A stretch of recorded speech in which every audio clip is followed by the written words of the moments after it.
It's Wednesday morning again and it's cold. The temperature out there, 3 degrees C. We had a frost last night and a frost the night before. And yet yesterday, a really sunny day. Lovely.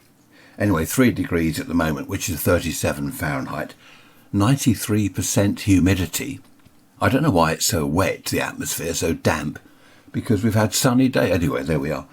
1023 millibars on the old barometer. How are you all? Last week at the holiday camp, I've had a lot of people email about that. Well, I'm not going to go through all the names, but there was a cottage rented, a holiday cottage rented. When they got there, there's only one plate. They had to share a dinner plate. Who else? Someone else went to a place, a little cottage down on the West Country. West Country again, perhaps there's something about it. No, I'm joking.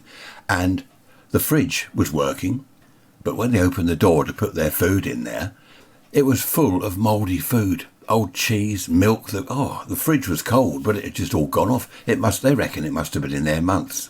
So various other things as well, doors that don't shut. An apartment in Spain, someone rented for the holiday period, a couple of weeks, and there was no lock on the door, the front door. No lock on the front door. Anyone could just walk in or out, which is all a bit odd. Anyway, there we are. A lot of messages also about gambling and fruit machines, slot machines as they're called these days. Friend of mine, back in the 70s this would be, he earned £75 a week. That's what he took home. That was his net pay, 75. He worked at the local hospital. I think he was a porter. Every Friday he got paid the little brown envelope. He came into the pub and he put the whole lot in the fruit machine. £75 in the fruit machine. I couldn't understand it. Then he'd say, oh, Ray, I haven't got any money. Can you buy me a beer? And I'd say, no, I'm not. I forget his name. It was a long time ago. Was it Kevin? And then he'd say to me, can you lend me £1? Tell you what, lend me £1 and I'll give you 5 back in a few minutes. Well, how was he going to get 5 back? I did once. I said, I'll tell you what, we'll have a bet. I bet you that you won't give me 5 back in a few minutes. Bet you £10. Anyway, he didn't, so he then owed me £10 and the pound coin I'd lent him. I didn't take it, there's no point. Seriously, gambling can be addictive as alcohol or nicotine. It can be addictive. I've never really understood that because it's not a drug, is it, like nicotine or alcohol? It's not a drug, cannabis, heroin, cocaine. Your body needs that drug. And I've never quite understood why you can be addicted to something that isn't a drug. I suppose in a way it is, I don't know. But there we are. Anyway, thank you for all your emails. Suzanne, lovely to hear from you. I haven't heard from you for a while. Lovely to hear from you. My favourite listener. Now, she's come up with an idea for next Sunday's podcast episode. Back in the old days, punishment for children. Did you spank your kids? Did you give them a good spanking? Did you give them the cane? How about the cane at school? Did you get the cane at school? Did you get the ruler across the back of your knuckles, backs of your legs and all this business? I did. I got the cane at school.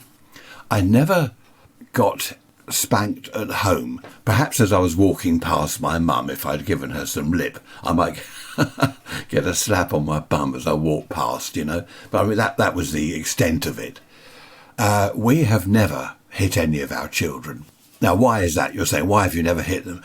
I don't know. I think it's a combination of, I wouldn't want to hit kids anyway, and they've done nothing wrong to be hit, really. Why hit them?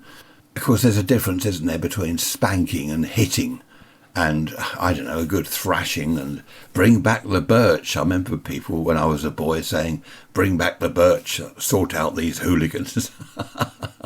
Anyway, that's what we're going to do on Sunday, have a chat about that. And, of course, a myriad of other things. There's a good word. I wonder what that means. Just came into my mind, a myriad.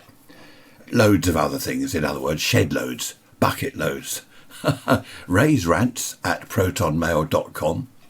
Just about to answer your email, Ray. Oh, by the way, we had no internet at all yesterday. That's why I'm doing this Wednesday morning. I was waiting for the internet to come back on.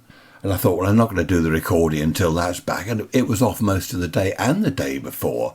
And apparently it was nationwide. not everywhere, but outages, as they call it, UK-wide outages. That was Virgin Media. So there we are. That's exciting, isn't it? Actually, I spent most of the time in the garden yesterday and on Monday. Right. Have a good week, and I shall see you Sunday. Take care. Bye-bye for now.